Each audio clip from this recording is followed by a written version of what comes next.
New ইয়র্কের জ্যাকসনের থেকে আপনাদের সঙ্গে আছে আমি খালেদ মহিউদ্দিন। জুলাই সনদ প্রশ্নে এখনো পুরোপুরি ঐকমত্যে আসতে পারেনি জুলাই আন্দোলনের মিত্ররা। তবে তার চেয়েও যে বিষয়টি আশঙ্কা সেটি হচ্ছে যে অনেকগুলো দলের ভেতরেই নানা ধরনের বিভেদ দেখা যাচ্ছে। বিভেদের সুর এখন সারা দেশে, অনেকের মনে শঙ্কা নির্বাচন সময় মতো হবে কিনা, হলে সেটা কোন নির্বাচন সময় মতো হলেও সেটি একটি সুষ্ঠু এবং শান্তিপূর্ণ নির্বাচন হবে কিনা সে নিয়েও রয়েছে নানা রকম প্রশ্ন। এইসব প্রশ্নের উত্তর পেতে আজ আমাদের সঙ্গে রয়েছে নাগরিক পার্টি বা এনসিপির দক্ষিণাঞ্চলের মুখ্য সংগঠক জনাব হাসনাত আব্দুল্লাহ। জনাব হাসনাত আব্দুল্লাহ, আপনাকে আমাদের অনুষ্ঠানে স্বাগত জানাই। আপনি আমাদেরকে সময় দিয়েছেন আপনার এই নির্বাচনকালীন ব্যস্ততার মধ্যেও, নির্বাচনকালীন বলছি আমি, দল গোছানোরও ব্যস্ততার মধ্যে আপনি আমাদের সময় দিয়েছেন, সেজন্য আমাদের কৃতজ্ঞতা এবং শুভেচ্ছা জানবেন। আমাদের সাথে আরো থাকছেন গণ অধিকার পরিষদের সভাপতি এবং রাষ্ট্রের সাবেক ভিপি নুরুল হক নূর। আপনাকে আমাদের অনুষ্ঠানে স্বাগত জানাই। আপনি আমাদের সাথে যুক্ত হয়েছেন সেজন্য আমাদের শুভেচ্ছা ও অভিনন্দন, কৃতজ্ঞতা জানবেন। কতগুলো প্রশ্ন রয়েছে প্রথম পর্বে, গুচ্ছ প্রশ্ন বলা যেতে পারে, আপনি যদি ছোট ছোট করে একটু জবাব দেন। আমরা অনেকগুলি বিষয় নিয়ে আজকে কথা বলতে চাই। এনসিপি কে নতুন রাজনৈতিক দল যেহেতু, এবং এরকম একটা রাজনৈতিক দল হিসেবে গড়ে উঠছে, তারা আমাদেরকে কোন বাংলাদেশের স্বপ্ন দেখাচ্ছে। আমি প্রথমে যেটি আমি আপনাকে জানতে চাই যে ইলেকশন করার জন্য একটু নিবন্ধিত হইতে হয়, সেই নিবন্ধনের জন্য জমা দিয়েছে, তার মানে অনেকখানি পথ পারও হয়েছে। আমার প্রশ্ন হচ্ছে এনসিপি দলটাকে যারা নেতৃত্ব দিবেন বা সারাক্ষণ যারা সামনে থাকবেন, আমি যারা পদবিতে থাকবেন, তারা কি এনসিপি থেকে বেতন নেবেন? আমাদের সভাপতি, সেক্রেটারি সহ আমাদের সংগঠনের প্রত্যেকটি পদ সেটি হচ্ছে রুটেট করা হবে যোগ্যতার ভিত্তিতে এবং একটা টাইম ফ্রেম বেঁধে দেওয়া হয়েছে। আমি দেখেছি খুবই ভালো করেছেন এটা 3 বছর। আমার প্রশ্ন হচ্ছে প্রথম দিকে যে 5 জন নেতৃত্বে দিবেন বা 10 জন নেতৃত্বে দিবেন, তারা কি দল থেকে বেতন নেবেন কিনা 3 বছর থাকলেও? ওকে, ফাইন। তো সেটা নিয়ে আমাদের নিজেদের মধ্যে কথা হয়েছে, কারণ আপনি জানবেন যে আমাদের দেশের দীর্ঘদিনের যে রাজনৈতিক যে সংস্কৃতি রয়েছে, সেই সংস্কৃতিতে দেখা যায় যে আমাদের দেশের রাজনীতিবিদদের অর্থনৈতিক স্বচ্ছতা নিয়ে সবসময় প্রশ্ন থাকে, এবং রাজনীতিবিদদের বেশিরভাগ ক্ষেত্রে রাজনীতিবিদদের অর্থনৈতিক স্বচ্ছতা থাকে না, এবং সেটা সম্ভবও হয় না। দেখেন আমাদের দেশে যেই রাজনৈতিক কালচার, একটা রাজনীতিবিদ সারাদিন সময় দিয়ে সে নিজে আবার নতুন কিছু করবে এবং সেখান থেকে তার জীবন সংস্থান হবে, সেটা অলমোস্ট নেক্সট টু ইম্পসিবল। তো সেই জায়গা থেকে সেটা সম্ভব না। আমাদের দেশে দেখা যায় অনেক রাজনীতিবিদ একই সাথে নাকি আমরা অতীতে দেখেছি সে হচ্ছে মৎস্য চাষ করে গরুর ফার্মও দেয়, তারপর হচ্ছে তার আইটি ফার্মও থাকে। মানে এটা কিন্তু আমরা দেখেছি, আমরা একদম আমাদের খুব নিকট অতীতে এই ধরনের আমাদের ঘটনা হয়েছে, এবং আমরা দেখেছি সারা বছর ধরে রাজনীতি করে কিন্তু বছর শেষে দেখা যায় ট্যাক্স ফাইলে 1000 কোটি টাকার মৎস্য জায়গা থেকে ইনকাম হচ্ছে। তো এই যে আমরা এক ধরনের দ্বিচারিতার একটা সংস্কৃতি, রাজনৈতিক সংস্কৃতি ছিল না, কিন্তু আমরা ক্রাউড ফান্ডিং পলিসিতে আমরা গিয়েছি, এবং সেখানে আমরা একটা বিষয় নিয়ে আলোচনা চলছে বর্তমানে। আমরা আমাদের জায়গা থেকে প্রস্তাব দিয়েছি, যারা হচ্ছে একদম ফুল টাইম পলিটিক্স করছে, আপনার একটা পদ হোল্ড করে খুব স্বাভাবিকভাবেই অন্য কোনো পেশাতে ওই সময়টায় সময় দেওয়া এটা ডিফিকাল্ট। সেজন্য আমরা প্রস্তাব দিয়েছি যে যাতে করে এটাকে বেতনভুক্ত করা হয়, যেন ওই পার্টিকুলার সময়ে যিনি যে সময়টা উনি ওই পদে থাকবেন, যাতে করে অন্য কিছুতে যুক্ত হতে না হয়। ওকে, তো ফুল টাইম যারা পলিটিক্স করবেন তারা আসলে বেতনভুক্ত হবেন। এটি আমরা কমিউনিস্ট পার্টিতে এর আগে দেখেছি, যে তারা ফুল টাইমার হলে তারা এরকম বেতন পাবেন। তো সেই ফুল টাইম আমরা প্রস্তাব যারা শুধু নেতৃত্ব দিবেন তারাই পাবেন, নাকি যারা কর্মী তারাও পাবেন? এটা কিভাবে ঠিক করা? প্রস্তাবটা কি দিয়েছেন?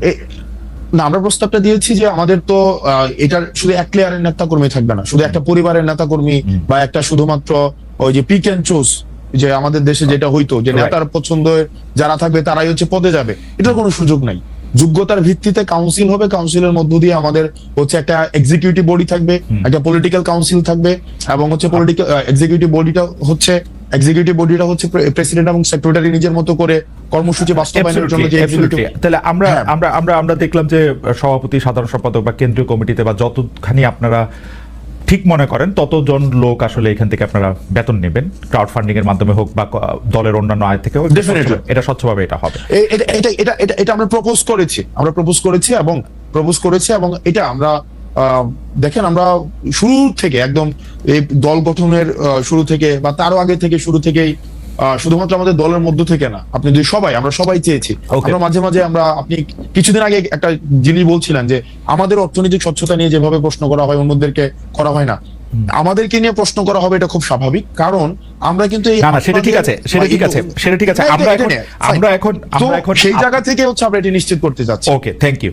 তাহলে ব্যাপারটা দাঁড়াইলো হচ্ছে যে আপনারা সেটা ঠিক করবেন, প্রপোজ করেছেন, অনেক ধন্যবাদ। একটা নতুন বিষয় নিশ্চয়ই এখন, কারণ কয়েকদিন আগে আমি আরেকটি বড় দলের বিএনপির ভারপ্রাপ্ত প্রধান বা বিএনপি চেয়ারপারসনরা দল থেকে বেতন নেন কিনা সেই প্রশ্নেরও করেছিলাম। বিএনপি নেতৃবৃন্দ একরকম জবাব দিয়েছে যে তাদের আসলে অন্য আয়ের উৎস রয়েছে, বেতনের কথা তারা বলে না। আমি কমিউনিস্ট পার্টি ছাড়া আর কারোর কথা শুনি নাই। আমার এখনকার প্রশ্ন হচ্ছে যে পার্টি সদস্যরা তো এখন বেতন নিচ্ছেন না, এখন চলছেন কিভাবে? ধরেন আপনাদের আহ্বায়ক জনাব নাহিদ ইসলাম কি করে এখন দিন গুজরান করছেন? ওকে ফাইন, আমাদের পার্টির সদস্য সবাই, মানে বিষয়টা এমন না যে এখানে বেকার, সবাই বেকার, বিষয়টা এমন না। আমার নিজস্ব কর্মসংস্থান রয়েছে, আমাদের পার্টির হচ্ছে অলমোস্ট সবারই কর্মসংস্থান। যাদের নেই সেই জায়গা থেকে আমরা হচ্ছে পার্টিতে আমরা ব্যক্তিগত জায়গা থেকে আমরা ডোনেট করি। যেমন আমাদের পার্টির সদস্যদের ইনিশিয়াল 5,000 টাকা করে হচ্ছে আমরা সদস্য ফর্মের ইয়া ছিল, মানে পার্টিতে যারা মেম্বার ছিল। তারপরে মান্থলি বেসিসে হচ্ছে আমরা সেখানে ডোনেট করি। না সেটা তো দলের জন্য, দলের যারা মানে এটা ছিল দলের যে আমরা, এটা তো দলের জন্য আপনারা ডোনেট করতেছেন, দলের নেতার জন্য কি? দলের জন্য না, দলের নেতার জন্য আমরা ডোনেট করছি না। সেই জায়গা থেকে যেমন আমার জায়গাটা, মানে আমার জায়গাটা হচ্ছে যেমন আমার অর্থনৈতিক বিষয় না সেটা ঠিক আছে, আমি আপনার কথা জানতে চাইছি না, কারণ আপনার কথা আপনি বহুবার আপনি এই প্রশ্নের সম্মুখীন হয়েছেন, আপনার কোচিং সেন্টারের কথা শুনেছি, আপনার অনেক কিছু শুনেছি যে পার্টিতে আপনি ছাড়াও আরো অনেক নেতা নেত্রী রয়েছেন, দলের আহ্বায়কের কথা আমার অসংখ্য কলিগস রয়েছে। দেখেন আমাদের অসংখ্য কলিগস রয়েছে যারা নিজ নিজ জায়গায় প্রতিষ্ঠিত। আপনি তাসনিম জারাকে দেখবেন, তারপরে হচ্ছে খালিদ সাইফুল্লাহ ভাই আছে, এতেশাম ভাই আছে, তাসনুবা জাবিন আপা আছে, ডাক্তার। দেখেন আমি প্রফেশনালি যদি আলাদা করি, এই পার্টিতে হচ্ছে ডাক্তার রয়েছে, আমার আপত্তি নাই, কিন্তু যাদের নাই, যারা চাকরি করেন না, চাকরির জন্য আন্দোলন করতেছিলেন, এখন আইসা মানে জাতির প্রয়োজনে, সময়ের প্রয়োজনে যারা নেতৃত্ব দিচ্ছেন একটি দলকে বা অন্য দায়িত্ব পালন করছেন, তারা কি করছেন সেটি আমি জানতে চাইছি। তাদেরকে দল থেকে সাহায্য করা হচ্ছে কিনা বা টাকা দেওয়া হচ্ছে? একটা জিনিস দেখেন, সাংগঠনিক খরচের দায় দল নেয়।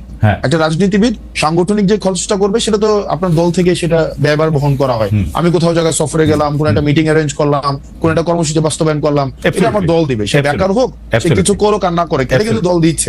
এখন তার ব্যক্তি পরিসরের খরচ সেটা সে কিভাবে সংস্থান করে, সেটা তার বাবা দিচ্ছে নাকি সে নিজে করছে, বা তার পারিবারিক সেই ধরনের সংস্থান রয়েছে কিনা, সেটা ব্যক্তি জানবেন। আমার মনে হয় যে আপনাদের দলের যে আহ্বায়ক আছেন, যে সদস্য সচিব আছেন, তারা কি করে আসলে মানে তারা তো দুইজনই তারা প্রায় চাকরি শুরু করেন নাই, ছাত্র ছিলেন, তেমন ব্যবসার সাথে যুক্ত ছিলেন না, আমরা জানি। তারা কি করছেন এটি যদি সামনে আসতো, আমাদের তরুণরা এক ধরনের সেটা নিয়ে ভিন্ন, সেটা নিয়ে কথা হতে পারে, কিন্তু আমাদের সাংগঠনিক যে খরচ, আমাদের আমি সাংগঠনিক খরচের কথা আমি জানতে চাইছি না, আমি জানতে চাইছি যে রাজনীতি করার ক্ষেত্রে নতুন রাজনৈতিক দলের নেতৃবৃন্দ আসলে কিভাবে কার বাসার বাজার কিভাবে হয়, কার বাসার বাজার কিভাবে হয়।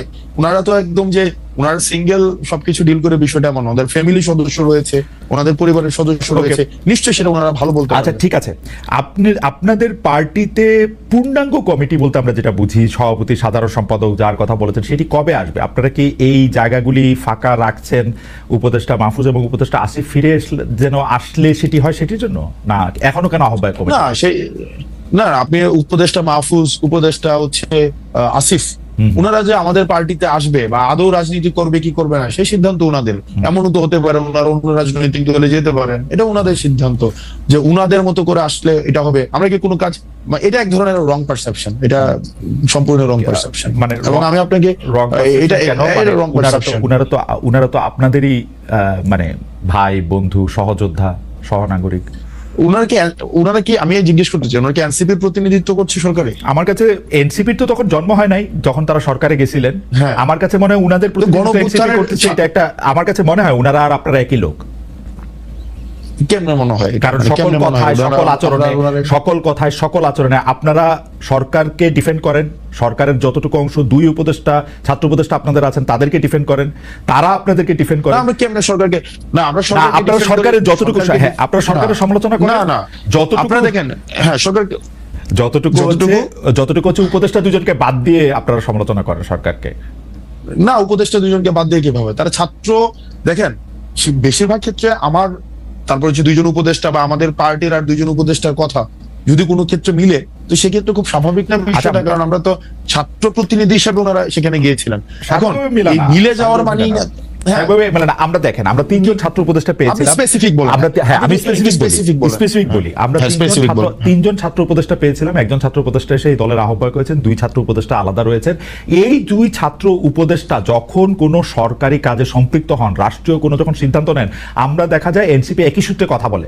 যেমন ধরা যাক, দক্ষিণ ঢাকা নিয়ে মেয়র কে হবেন, ইশাক হবেন নাকি অন্য কেউ হবেন, সেটাতে উপদেষ্টা আসিফ এবং এনসিপির কথা পুরোপুরি মিলে যায়। স্পেসিফিক যদি আরো উদাহরণ চান, তাহলে আমি এইরকম বলতে পারি যে কোনো একটা জায়গায় গিয়ে দেখেন, উপদেষ্টা আসিফ যদি একটা সঠিক পজিশন নেন, একটা রাইট পজিশন নেয় কোন একটা বিষয়ে, যে কোনো উপদেষ্টা, তো সেক্ষেত্রে এই পজিশনটাকে যদি আমরা এটাকে আবার কিন্তু বিষয়টা হচ্ছে কোন রং পজিশন যদি নেয়, সেটাকে ব্লাইন্ডলি যদি কখনো এটাকে এন্ডোর্স করতাম, তাহলে সেই বিষয়টা হচ্ছে আপনি বলতে পারতেন যে আমরা হচ্ছে ওনারা আমাদের প্রতিনিধিত্ব করছে। এই পর্যন্ত রাইট পজিশন, এই পর্যন্ত দুইজন উপদেষ্টা যে কোনো সবগুলি রাইট পজিশন নিয়েছেন। না, যে সবগুলো রাইট পজিশন নিয়েছে, মানে আপনি স্পেসিফিক বলেন। না, আমি স্পেসিফিক বলবো না, এবার আপনি স্পেসিফিক বলেন আব্দুল্লাহ, আপনি এবার স্পেসিফিক বলেন। না সবগুলো তো রাইট। এইবার আপনি বলেন যে এইবার আপনারা বলেন যে সবগুলো রাইট নাই তো। এইবার আপনারা বলেন যে এই উপদেষ্টাদের মধ্যে কোন কাজের আপনারা সমালোচনা করেছেন, এই দুই উপদেষ্টার? দেখেন, এই দুই উপদেষ্টার দেখেন, আমরা শুরু থেকে বলছি, দেখেন এই দুই উপদেষ্টার কাজকে, এক নাম্বার হচ্ছে আমাদের যে মাহফুজ আব্দুল্লাহর কাজ হচ্ছে আমাদের এই যে মিডিয়া, তারপর হচ্ছে তথ্য প্রযুক্তি মন্ত্রণালয় উনি দেখেন। আমরা কিন্তু বারবার বলে আসছি, যেমন মিডিয়া নিয়ে আমরা বারবার করে বলে আসছি যে দুইজন আমাদের ছিলেন, একজন নাহিদ ছিলেন এবং মাহফুজ আব্দুল্লাহ ছিলেন। উনারা কিন্তু ফেল করছে, মাহফুজ আলম ছিলেন, ওনারা ফেল করছে। কারণ এই যে মিডিয়া যেভাবে সন্ত্রাস ম্যানুফ্যাকচার করেছে বা বৈধতা উৎপাদন করেছে, সেটির জন্য প্রয়োজনীয় ব্যবস্থা নেওয়ার দায়িত্ব ছিল, সেটা নিতে পারে নাই। এই কথাগুলো কিন্তু আমরা সব সময় বলে আসছি। এই ব্যাপারগুলো কিন্তু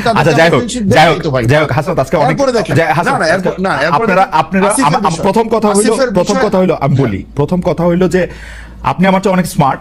আপনি যদি এখন শাক দিয়ে মাছ ঢাকতে চান, তাহলে আমি এটা আমি বলতেছি যে আপনি মাহফুজের বা আসিফের কোন কাজের আপনি সমালোচনা করছেন? আপনি বলতেছেন যে যথেষ্ট পরিমাণে যে যারা হাসিনার আমলে সম্মতি উৎপাদন করছে তাদের বিরুদ্ধে যে ব্যবস্থা নেওয়া হয় নাই, সেইটা হলো মাহফুজের ব্যর্থতা বা আসিফের ব্যর্থতা। না দেখেন আপনি, না অবশ্যই ব্যর্থতা। কেন? মানে এখনো পর্যন্ত ওটা তো ওনার কাজ, এটার জন্য আবার আসিফকে দায়ী করা যাচ্ছে না। আসিফের কাজ হচ্ছে এলজিআরডি উনি দেখেন, উনি স্পোর্টস মিনিস্ট্রি দেখেন, আসিফ মাহমুদ এই দুইটা মন্ত্রণালয় দেখেন। এখন এই দুইটা মন্ত্রণালয়ের আপনি বলেন না যে কোন বিষয়গুলো আপনি বলেন। আমি ইশাকের কথা বললাম, মেয়র ইশাকের ক্ষেত্রে আসিফের অবস্থান, এবং সেই আসিফ জনাব আসিফ নজরুল, দেখেন আসিফকে আমরা কি দেখেন, আমি একজন উত্তর ঢাকায় প্রশাসক নিয়োগের ক্ষেত্রে আসিফের গাজোয়ারি অবস্থান আপনারা কোনোদিন প্রতিবাদ করেন না। এটা অন্য কোনো দুটি ক্যাম্পেইন সোশ্যাল মিডিয়াতে আমরা দেখতে পাচ্ছি। একটি হচ্ছে ডক্টর ইউনূসকে 5 বছর ক্ষমতায় চাওয়া, দ্বিতীয়টি হচ্ছে বিএনপির যেসব জাতীয় নেতা নির্বাচনের দাবিতে সোচ্চার ছিলেন তাদের ব্যঙ্গ করে ক্যাম্পেইন। এই দুটি ক্যাম্পেইন নিয়ে আপনাদের অবস্থান কি? কোন চাওয়াটা বা কোন দাবিটার পক্ষে আপনারা? জনাব লক্ষ্ণৌর। ডক্টর ইউনূসকে 5 বছর নির্বাচিত সরকারে পাওয়ার একটা আকাঙ্ক্ষা আমাদের এই আন্দোলনের, বিশেষ করে ছাত্র আন্দোলনের একজন পরিচিত ছাত্র নেতা তিনি ফেসবুকে স্ট্যাটাস দিয়েছিলেন, যেটা কি মূলত অনেকে ভেবেছে যেহেতু তার সোশ্যাল মিডিয়াতে একটা বড় ফ্যান ফলোয়ার্স আন্দোলন কেন্দ্রিক আছে, অনেকে সেটা কপি করেছে, প্রচার করছে, ভাবছে যে যেহেতু তারা এই আন্দোলনের একটা পরিচিত মুখ বা পরিচিত নেতা, কাজে এটা হয়তো তাদের দৃষ্টিভঙ্গি, এবং যেহেতু তাদের মধ্যে আবার সরকারেও তাদের দুজন এখনো প্রতিনিধি আছে, 3 জন ছিল, একজন পদত্যাগ করে দল গঠন করেছে, অনেকে ভেবেছে তাহলে এটা বোধহয় এই সরকার ছাত্র নেতা তাদের একটা মনোভাব, তো কাজে এইটাকে পাবলিকলি এন্ডোর্স করা বা এটার পক্ষে জনমত গঠন করা, এইরকম ভাবেও কেউ ক্যাম্পেইনটা করতে পারে। তবে এটার সরকারের পক্ষ থেকেও জানানো হয়েছে যে এই ধরনের চিন্তা ভাবনা তাদের নাই। দ্বিতীয় কথা, সরকারের যদি থাকেও, এখানে আমি কিংবা সাকিবের মতো আমরা যারা একটা গণতান্ত্রিক ব্যবস্থার জন্য আওয়ামী ফ্যাসিবাদের বিরুদ্ধে লড়াই করেছি, তারা তো সেটা কখনোই মানবো না। কাজে এই ক্যাম্পেইনের পক্ষে থাকার প্রশ্ন ওঠে না। এবং আপনি কি চান যে, আপনি বলছেন যে ক্যাম্পেইনের পক্ষে, আপনি চান যে ডিসেম্বর বা জুনের মধ্যেই নির্বাচন হোক, সেটা আপনি চান? আচ্ছা, আমার পজিশনটা বলছি, আপনার দুইটার একটু উত্তর দিয়ে আসে। আর সেকেন্ড একটা ক্যাম্পেইন যেটা বলেছেন যে বিএনপির যেসব নেতা ইলেকশনের জন্য খুব সরব এবং সোচ্চার, তাদের বিষয়ে নানান ধরনের একটা ক্যাম্পেইন আবার চলছে, অনেককে হেয় করা হচ্ছে, নানানভাবে প্রশ্নবিদ্ধ করা হচ্ছে। এটা কিছু লোক এগুলো ছড়াচ্ছে, কেউ রাজনৈতিক ইন্টেনশন থেকে, কেউ কেউ তাদের নিজেদের একটা ফায়দা নেওয়ার জন্য, ধরেন যখন একটা অনির্বাচিত সরকার থাকে তখন কিন্তু কিছু লোকেদের কদর বাড়ে, কিছু লোক সুযোগ সুবিধা নিতে পারে। কাজেই সেই কমিউনিটির লোকজন কিংবা সেই গ্রুপটা তো চাবে যে এই ধরনের একটা সরকারকে জগা খিচুড়ি কিংবা এই ধরনের একটা মানে জনপ্রতিনিধিবিহীন ইলেকশনবিহীন যদি সরকার রাখা যায় তাহলে তো সেখান থেকে তারা ফায়দা টায়দা নিতে পারছে, তারা ব্যবসা বাণিজ্য, কেউ কেউ দল গঠন করতে চাইলে বা দল করতে চাইলে সেখানে তারা সময়টাকে কাজে লাগাতে পারছে। এই ধরনের পক্ষে থাকা একটা শ্রেণীর একটা অংশের লোকজনের অস্বাভাবিক নয়। আবার ধরেন ইউনূসের মতো একজন ব্যক্তি যার এরকম একটা গ্রহণযোগ্যতা, এবং আপনি লক্ষ্য করেছেন যে ডক্টর ইউনূসকে যখন আওয়ামী লীগের আমলে হ্যারাস করা হচ্ছে, মামলা দিয়ে অপমান করা হচ্ছে, সেগুলোর বিরুদ্ধে বলতে গেলে একমাত্র অফিসিয়ালি আমি এবং আমাদের দল থেকে আমরা রাজপথে মশাল মিছিল থেকে প্রতিবাদও করেছি। তার পক্ষে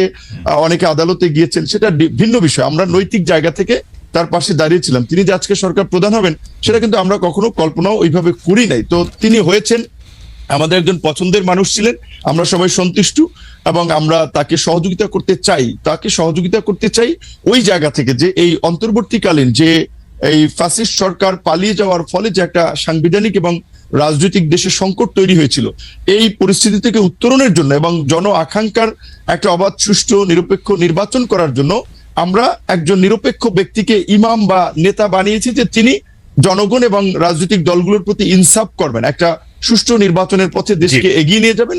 এবং আমাদের যে প্রত্যাশা যে রাষ্ট্রের কিছু মৌলিক সংস্কার, যেটা গত 16 বছরে আওয়ামী লীগ রাষ্ট্রের চরিত্রটাকে নষ্ট করে একটা ফ্যাসিবাদী রাষ্ট্রে পরিণত করেছে, সেই সংস্কারের জন্য আমরা বলেছি যতটুকু সময়ের প্রয়োজন সেই সময়টুকু সকল রাজনৈতিক দল, আমরা যারা গণতন্ত্রের জন্য লড়াই সংগ্রাম করেছি, ফ্যাসিবাদের আমলে লড়াই সংগ্রাম করেছি, তারা দিতে চাই। সেখানে ডক্টর ইউনূস সাহেব যেহেতু নিজেই বলেছেন যে আপনারা যদি ডিসেম্বর কিংবা বেশি সংস্কার চাইলে আরো 6 মাস তার মধ্যে একটা নির্বাচন হবে। তো আমার মনে হয় যে ডক্টর ইউনূসের কোনো ক্ষমতার লোভ নাই এবং তিনি ক্ষমতায় থাকতে চাবেন না। তবে তাকে ঘিরে কিছু মানুষ একটা প্রত্যাশা কিংবা চাওয়া, সেটা আপনার যৌক্তিক কারণে কিংবা তাদের সুবিধার কারণে চাইতে পারে। তবে ডক্টর ইউনূস আমার মনে হয় সেই পথে হাঁটবেন না, এবং আমার ধারণা ডিসেম্বর কিংবা জানুয়ারি কিংবা মার্চ এপ্রিল নাগাদ এই নির্বাচনটা বোধহয়। আপনি কি চান? মানে আমি ডক্টর ইউনূস এবং তার উপদেষ্টা পরিষদের প্রসঙ্গে এই কথাটা বারবার বলি, ডক্টর ইউনূস আসলে যদি রাষ্ট্র পরিচালনা ক্ষমতায় যেতে চাইতেন সেটা তিনি 2007 সালেই পারতেন, সেটা তিনি চান নাই বলেই এটা হয় নাই। কারণ আমরা সে সময় রিপোর্টার তার গ্রামীণ ব্যাংকের অফিসের সামনে আমরাও দাঁড়িয়েছিলাম যে এরকম কোনো ঘোষণা আসে কিনা, সেটি হয় নাই। পরে তিনি রাজি হয়েছেন, তিনি কিন্তু এখনো আসলে ছাড়তেই চান। আপনি কি চান, বা তার উপদেষ্টা পরিষদের অনেকেও? রাইট, এইখানেই আমি একটা কথা বলা দরকার আপনার এই প্রোগ্রামের মাধ্যমে অডিয়েন্সদেরকেও। দেখেন, এখন ডক্টর মোহাম্মদ ইউনূস চাচ্ছেন, আমরা যতদূর ওটাও জানি, স্বাভাবিকভাবে তিনি একেবারেই ইলেকশন দিয়ে এই বিতর্কের মধ্যে ঢুকবেন না এবং একটা রাজনৈতিক উত্তরণের জন্য তিনি দ্রুত ইলেকশন দিতে চান। এখন তাহলে ধরেন আমাদের এই আন্দোলনের পরিচিত একজন ছাত্র নেতা, তিনি ছাত্র নেতা হলেও তার একটা দায়িত্বশীল জায়গা আছে, তিনি যখন এই স্ট্যাটাসটি দিলেন, কিংবা আজকে আমি পুরো নিউজ দেখি নাই, হেডলাইনটা দেখেছি যে স্বরাষ্ট্র উপদেষ্টার একটা বক্তব্য হেডলাইন এরকম বলেছে যে বাংলাদেশের জনগণ এখন ডক্টর ইউনূসকে 5 বছরের জন্য চায়। রাইট। তো এখন এইটা আপনার আমি বলাটা এক ধরনের, আরেকজন বলাটা এক ধরনের, সরকারের একজন উপদেষ্টা বলা কিন্তু অন্য মিন করে। তো তারা এই যে কিছু লোক যে ডক্টর ইউনূসের ঘাড়ে আবার বন্দুক রেখে নিজেদের ফায়দার জন্য একটা রাজনৈতিক, আমি মনে করি আরেকটা জটিলতা তৈরি করার চেষ্টা করছে, কিংবা দেশের মধ্যে আরেকটা অস্থিরতা তৈরির চেষ্টা করছে। কারণ স্বাভাবিকভাবে আমরা যারা গণতন্ত্র, ভোট এবং নির্বাচনের জন্য শেখ হাসিনার এই ফ্যাসিবাদের বিরুদ্ধে 16 বছর লড়াই করেছি, তারা তো যত দ্রুত সম্ভব একটা গণতান্ত্রিক ব্যবস্থার পুনঃপ্রবর্তন চাই, এটাও তো রাষ্ট্রের সংস্কারের একটা অংশ। সেক্ষেত্রে ইউনূস স্যার যেখানে বলেছেন ডিসেম্বরের মধ্যে কিংবা প্লাস মাইনাস 6 মাস, সেক্ষেত্রে আমি মনে করি এখন যেহেতু আমাদের সংস্কার কমিশনের জাতীয় ঐক্যমত্য যে কমিশন, তারা ইতিমধ্যেই সংস্কার নিয়ে রাজনৈতিক দলগুলোর সাথে সমঝোতার সংলাপ শুরু করেছে। সেক্ষেত্রে সরকার যদি চায় তাহলে ডিসেম্বরের মধ্যে নির্বাচন হতে পারে, সেটা কিন্তু অস্বাভাবিক না। আর নির্বাচনটা যত তাড়াতাড়ি হবে সেটা দেশের জন্য মঙ্গল হবে। নির্বাচনবিহীন দেশের গণতন্ত্র, স্বাধীনতা, সার্বভৌমত্ব নিরাপদ নয়। আমরা মনে করি যেটা নির্বাচন যত তাড়াতাড়ি হবে তত দেশের জন্য মঙ্গল হবে। বলবেন, কিন্তু আপনার ব্যাপারে জনাব নূর, দর্শকরা মন্তব্য করছেন যে আপনি এখন সকালে একরকম বক্তব্য দেন তো বিকালে বিপরীত বক্তব্য দেন, এ নিয়ে কি বলবেন? গত কয়েক মাসে আপনাকে সোশ্যাল মিডিয়ায় যে এই আলোচনা আছে এটি আপনি লক্ষ্য করছেন কিনা? আমি উদাহরণ দেই কোন কোন বিষয়ে বলা হয়েছে। আপনি কখনো অন্তর্বর্তী সরকারের প্রশংসা করেন, কখনো সমালোচনা সমালোচনা করেন, কখনো বিএনপিকে জোটবন্ধু বলেন, কখনো তাদের চাঁদাবাজির সমালোচনা করেন, কখনো নাহিদদের প্রশংসায় ভাসান, আবার কখনো ওদের সরাসরিভাবে সরকারি পদ ছাড়তে বলেন, বিভিন্ন অন্যায় অত্যাচারের কথা মনে করিয়ে দেন। আমি মনে করি এর সবই ঠিক আছে। আপনি কি মনে করেন যে আপনি কি আসলে সকালে এক কথা বলছেন, বিকালে এক কথা বলছেন? এইটার ইন্টারপ্রিটেশন কি এরকম হইতে পারে যে আপনি কারো না কারোর সাথে কোনো না কোনো ভাবে কোনো না কোনো নেগোসিয়েশনের মধ্যে আছেন? জনাব নুরুল হক নূর। রাইট, এইখানে একটা কথা পরিষ্কার যে দেখেন, আমি কিংবা আমাদের দল গণ অধিকার পরিষদ আমরা রাজনীতিতে কিভাবে এসেছি এটা আপনি সহ ইনক্লুডিং পুরো দর্শক জানে। এখানে একটা বাস্তবতা হচ্ছে, যখন রাজনৈতিক দলগুলো রাজনীতির পরিস্থিতি কোণঠাসা কিংবা আওয়ামী লীগের অত্যাচার নির্যাতন, অনেকে তো হাল ছেড়েই দিয়েছিল যে শেখ হাসিনার জীবদশা আর সরকার পরিবর্তন হবে না। সেই সময় কিন্তু আমরা ঝুঁকি নিয়ে আন্দোলন সংগ্রাম করে আজকের এই কোটা সংস্কার আন্দোলন, যে আন্দোলনকে কেন্দ্র করে গণ অভ্যুত্থান, সেই আন্দোলন কিন্তু আমরা শুরুর দিকে করেছিলাম এবং এই আন্দোলনে আমরা পাইওনিয়ার।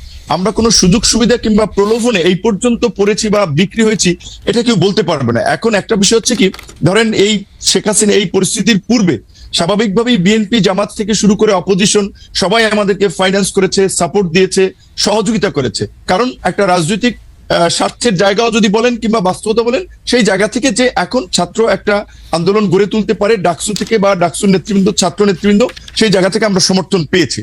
5ই অগস্টের পরে যখন আবার একটা রাজনৈতিক নতুন ছাত্রদের একটা উত্থান হয়েছে, কিংবা রাজনৈতিক দলগুলো আগে যারা কোণঠাসা ছিল, প্রকাশ্যে সভা সমাবেশ মিছিল মিটিং করতে পারতো না, এখন সবাই যে একটা ওপেন ফিল্ড পেয়েছে, কাজে রাজনৈতিক প্রতিযোগিতার জায়গা থেকে এখন সেই সময় যারা সহযোগিতা করছে তাদের অনেকেই কিন্তু এখন আবার ভিপি নূরদেরকে একটা মাথা ব্যথার কারণ মনে করে, যে কারণে অনেকে একটা ড্যামেজ করতে চায়, ক্যারেক্টার অ্যাসাসিনেশন করতে চায়। আগে যেটা আওয়ামী লীগ করেছে, যে কে বিকাশ এইটা ওইটা নানান ভাবে, এবং আপনি দেখেছেন কি হাস্যনষ্ট করেছে গত 7টি বছর। এখন অনেক কিছু বলেছে, কিন্তু একটা ঘটনারও কিন্তু প্রমাণ করতে পারে। এখন আমি পরিষ্কারভাবেই যেটা বলি, শুরুর দিকে আমি বলেছিলাম, সেটা আপনার শুধুমাত্র কোনো পাবলিক আলোচনা নেই, একেবারে জাতীয় ঐক্যমত্যের কমিশনের সাকিবাই তো সাক্ষী, সাকিবাই তো ছিল যখন সর্বশেষও যে জাতীয় সংলাপ হয়েছে, যেখানে সমস্ত রাজনৈতিক দলের নেতৃবৃন্দ ছিলেন, জাতীয় ঐক্যমত্য কমিশনের সদস্যরা ছিলেন, তাদের পরিচিতি পর্বে সেখানে আমি বলেছিলাম যে আমরা মনে করি যে বর্তমান যে অন্তর্বর্তীকালীন সরকার, এইখানে উপদেষ্টাদের সক্ষমতার ঘাটতি আছে, দক্ষতা অভিজ্ঞতার ঘাটতি আছে। যেখানে একজন উপদেষ্টার নাই একটা মিনিস্ট্রি চালানোর অভিজ্ঞতার, তারে দিয়ে রাখছেন 3টা, সরকারটা চলবে কিভাবে? কাজে যদি আপনারা প্রকৃত অর্থে দেশের ভালো কিছু করতে চান, আপনারা এই উপদেষ্টা পরিষদকে জাতীয় সরকার, পলিটিক্যাল পার্টিগুলো এবং আন্দোলনের অংশীজনদের সাথে আলোচনা করে 2 বছরের জন্য এটাকে জাতীয় সরকারের রূপ দেন এবং এটাকে তারপরে আপনারা সংস্কারগুলো বাস্তবায়ন করেন। যেহেতু জাতীয় সরকারের পজিশনে আমি 2 বছরের সময়ের ক্ষেত্রে কিন্তু আমি একমত বলেছি, এবং এটা আওয়ামী লীগের আমলে আমি বলেছিলাম যে 2 বছরের জন্য জাতীয় সরকার। যেহেতু জাতীয় সরকার হয় না, এখন একটা সরকার হচ্ছে নির্দিষ্ট আপনার বলা চলে বলয়ের লোকজনের, এবং সেখানে এই যে ছাত্ররা এনসিপি একটা দল গঠন করেছে, আবার এনসিপির 2 জন উপদেষ্টা আছে, তো এনসিপি সরকারের থেকে দল বানাবে, সরকারি সুবিধা নিয়ে দল বানাবে, এটা কি কোনো দল মানবে? যেই কারণে কিন্তু আমরা বলেছি শুরুর দিকে সরকারের যে গ্রহণযোগ্যতাটা ছিল বা রাজনৈতিক দলগুলোর যে সমর্থনটা ছিল, এখন কিন্তু সরকারের কিছু কর্মকাণ্ড উপদেষ্টাদের বক্তব্যে এখন সেই সমর্থনটা তারা হারাচ্ছে। সেই জায়গা থেকে আমি বলেছি যে শুরুর দিকে আমরা 2 বছর জাতীয় সরকার, এবং গতকালকে আমাদের সংস্কার কমিশনের যে প্রস্তাবনা, সেখানেও আমরা বলেছি যে সরকার যদি আপনার এই সংস্কারগুলো বাস্তবায়ন করতে চায়, তবে অবশ্যই এই সরকারকে জাতীয় সরকারে রূপান্তর করে অধ্যাদেশের মাধ্যমে এই সংস্কারগুলো বাস্তবায়ন করবে রাজনৈতিক ঐক্যমত্যের ভিত্তিতে, অন্যথায় তারা পারবে না। কিন্তু সেই জায়গা থেকে আমি এইটুকু বলবো যে যারা এখন সত্যিকার অর্থে যারা এই এনসিপি কে কেন্দ্র করে কিছু নতুন সুবিধাভোগী লোকও তৈরি হয়েছে, যারা আগে কোনোদিন মিছিল মিটিং এ দেখিনি, রাজপথে দেখিনি, এখন তারা সমন্বয়ক, বড় বড় নেতা, এখন তারা মনে করছে যে আমরা যারা নির্বাচনের কথা বলছি তাদের খাবার তো বন্ধ হয়ে যাবে। যেই কারণে অনেকে ইন্টেনশনালি সোশ্যাল মিডিয়ায় এই ক্যাম্পেইনটা করছে যে বিপি নূর সকালে এক কথা বলে বিকেল এক কথা বলে। আপনার বক্তব্য পরিষ্কার, সোশ্যাল মিডিয়াতে একেবারেই এটা অনেকের উদ্দেশ্যপ্রণোদিতভাবে ক্যাম্পেইন, রাজনৈতিকভাবে ড্যামেজ করার জন্য, চরিত্র হনন করার জন্য। এইটুকু আমরা বলতে পারি। খালেদ ভাই, আপনাকে আওয়ামী লীগের আমল আমার মনে আছে, মির্জা ফখরুল ইসলাম আলমগীর সাহেব আপনার একটা প্রোগ্রাম এসে বলছিল যে আপনার এই প্রোগ্রামটাতে তারও ভালো লাগে। এখন দেখেন আপনাকে কিন্তু অনেকে গালি দিচ্ছে, আবার আওয়ামী লীগের দালাল কাছিবাদের দূষণ বলে। অথচ আপনি যখন আওয়ামী লীগের আমলে ছাত্রলীগ কিংবা অনেককে এসে করা প্রশ্ন করেছে, তখন আমরা তালি দিয়েছি, এখন আবার আমরা গালি দিচ্ছি। এই যে আমাদের যে একটা স্বভাব, এই যে একটু বলি খালেদ ভাই, এই যে আমাদের যে মানে বলবো যে সস্তা একটা যে স্বভাব, আমার পক্ষে গেলে তালি, বিপক্ষে গেলে গালি, এইখান থেকে যদি আমরা জাতিকে বের করে নিয়ে আসতে না পারি, আমাদের সোসাইটিকে যদি সচেতন না করতে পারি, তাহলে কিন্তু আমরা যে নতুন বাংলাদেশ বিনির্মাণের কথা বলছি, রাষ্ট্র সংস্কারের কথা বলছি, এগুলো কিন্তু টেকসই হবে। আমাদের মানসিকতার পরিবর্তন। আমার মনে হয় যে এই ব্যাপারে কোনো সন্দেহ নাই। তবুও সোশ্যাল মিডিয়া